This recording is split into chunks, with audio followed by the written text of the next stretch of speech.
Sir मैं categorise चाहता हूँ आपसे। कुछ ऑयल हैं जिसको हम यूज़ कर रहे हैं किचन में, या तो उसमें आप मुझे बताइए कि सबसे हेल्दी या हम एज अ नॉर्मल जो हम खाना बनाएंगे उसमें क्या बनाएं? सरसों का तेल, रिफाइंड ऑयल, देसी घी, ऑलिव ऑयल।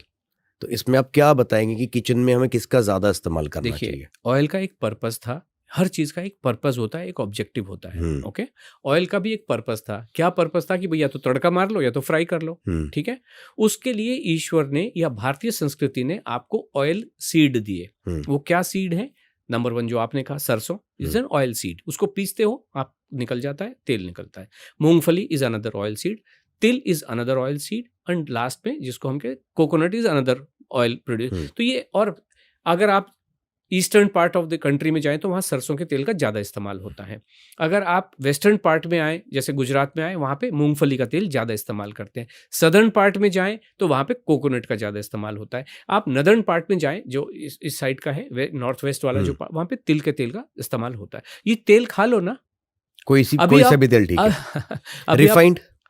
नहीं रिफाइंड नहीं, देखिए रिफाइंड नहीं खाना है। बिल्कुल भी। जिस चीज के साथ प्रोसेसिंग हो गई, अभी तेल बनाना तो इतनी तो प्रोसेसिंग करनी पड़ेगी कि बीज को पीस के जी आपने तेल जी। ये प्रोसेसिंग नहीं है। प्रोसेसिंग मतलब क्या है? कि जिसमें से आपने कोई चीज निकाली और कुछ चीज छोड़ दी, वो प्रोसेसिंग हो गई। अभी जब आपने गए नारियल मूंगफली का तेल निकाला और फिर उसके अंदर से कहते हो इसमें तो पूफा निकाल लिया, इसमें से हम्म। सूफा निकाल लिया, इसमें से आपने उसके साथ खिलवाड़ कर दिया। वो तो हम पानी के साथ भी मना करते हैं। जी। ठीक है ना। तो इसी तरीके से जो अब ये क्या किया इन्होंने, इस ऑयल सीड को छोड़ दिया, क्योंकि अंग्रेजों के यहाँ मान लीजिए वेस्टर्न वर्ल्ड में ये होती नहीं है सरसों। तो इन्होंने क्या किया, कहाँ से तेल लाऊं, फ्राई तो इनको भी करना है, कहाँ से लाऊं कहाँ से लाऊं कहाँ। तो इन्होंने एक फ्रूट लिया जिसका नाम ऑलिव है। अभी हम्म। ऑलिव तो आसाम में भी बहुत होते, बट वो तो तेल नहीं निकाल रहे। अचार बना ले, अलग अलग बात है। हम्म। लेकिन ये ऑलिव का तेल निकाल के, और उसकी वजह से जीवन में प्रॉब्लम है। हम तो मना करते हैं कोई भी तेल। फिर क्या हुआ, अमेरिका में इतने बड़ा बड़ा सनफ्लावर उगता है, हम्म। उस सनफ्लावर के बीज भी आपको खिलाते हैं और उसका तेल भी निकाल के खिलाते हैं। उससे जीवन में प्रॉब्लम है। फिर ये मक्का में से कॉर्न ऑयल निकाल रहा है। पाम ऑयल भी सर। पाम ऑयल, पाम एक अलग फ्रूट है। जी। उसके पल्प का भी तेल निकाल दिया, हम्म। लाल कलर का, और उसके बीज का भी तेल निकाल दिया। और ये एग्रीकल्चर के लिए बहुत खराब है, बिकॉज ये सब लोगों ने अपनी एग्रीकल्चर को छोड़ के पाम लगाना शुरू कर दिया, क्योंकि बहुत जल्दी ग्रो होता है और बहुत सारा तेल इसमें से मिल जाता है। तेल में खराबी नहीं है। अगर आप गूगल करके देखो तो palm oil is considered to be very good. वो दिल के लिए भी बहुत अच्छा है, दिमाग के लिए भी बहुत अच्छा है, और बाकी स्वास्थ्य के लिए भी बहुत अच्छा है। लेकिन कुछ लोग उसको बहुत खराब बता रहे हैं कि लाल वाला खराब है, कोई कहता पीला वाला खराब है। मतलब ये जो सो कॉल्ड साइंटिस्ट हैं, इनमें एक मत तो है ही नहीं। कोई कहता खराब है, एक रिसर्च कहती अच्छा है। भाई पहले आप अगर न्यूट्रिशन साइंटिस्ट हैं तो पहले एक तो हो जाओ। जितने साइंटिस्ट जुड़े उनका एक पर्पस था, एक बढ़िया प्लेन बनाया जाए। एयरबस बना दी कि नहीं बना दी? ये यूनिवर्सिटी में ये रिसर्च हुई, ये यूनिवर्सिटी में सीट के ऊपर रिसर्च हुई, और उन्होंने बढ़िया आपको एक प्लेन बना के दे दिया। तो ये बना पा रहे हैं क्या? एक जीवन का निर्माण कर पा रहे हैं क्या? जैसे आशा जी ने बहुत सारी चीज़ों का इधर से देखा उधर से देखा, फाइनली एक रूटीन बनाया, जो रूटीन आज काम कर रहा है, मानव जीवन में कल्याण कर रहा है। और ये तो डेमोन्स्ट्रेट कर रहा है ये प्रोग्राम। इसमें तो कोई जरूरत नहीं होती कहीं किसी सर को एक बताने चीज की। रह गई हमारी, जी घी, देसी घी। जी इसका इस्तेमाल हमारे यहाँ पे हिंदुस्तान के अंदर, भारत के अंदर सदियों से होता आ रहा है। जी और कई लोग कहते हैं ये वरदान है बिल्कुल इंडिया के पास जी कि आपका देसी घी है। जी।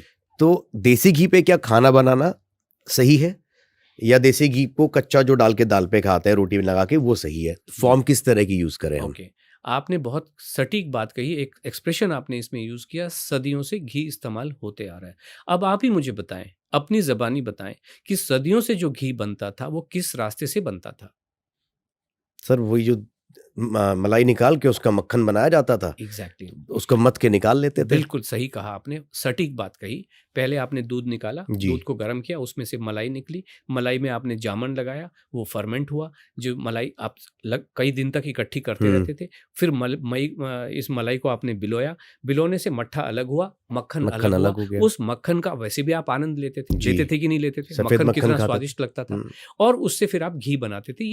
ये प्रोसेस से जब घी बनता है तो ये बहुत हेल्दी होता है, जो फर्मेंटेशन की प्रोसेस से निकलता है। और जो मट्ठा बनता है उसका वो भी बड़ा वो भी बढ़िया बहुत होता है। अच्छा होता है। अब इन्होंने क्या किया, मट्ठे को बटर मिल्क उसमें क्या करते हैं, थोड़ी सी दही लेते हैं, पानी में घोल देते हैं, हम तो ये खाते हैं। अबे वो ठीक चीज़ नहीं है, मट्ठा एक अलग चीज़, ये आपको समझ में आ रहा है ना? वो जो फर्मेंटेशन प्रोसेस से जो चीज़ निकली है वो एक अलग तरीके की चीज़ होती है। अब जो नए ज़माने का जो कमर्शियल देसी घी बनने लगा है, वो दूध से डायरेक्टली, पता नहीं मशीनों से घी, वो तो सदियों से नहीं बना, तो सदियों से वाला जो घी है, दिस इज गुड। और तड़का तो मारना ही चाहिए, इसमें तो कोई दो राय नहीं है, बिल्कुल तड़का रोटी पे भी घी चुपड़ के खाइए, कहाँ प्रॉब्लम है, खाना ही चाहिए। लेकिन असली वाला घी जो असली घी सदियों से जो घर चले, पे बन रहा जो है। सदियों से चलते आ रहा है। यस।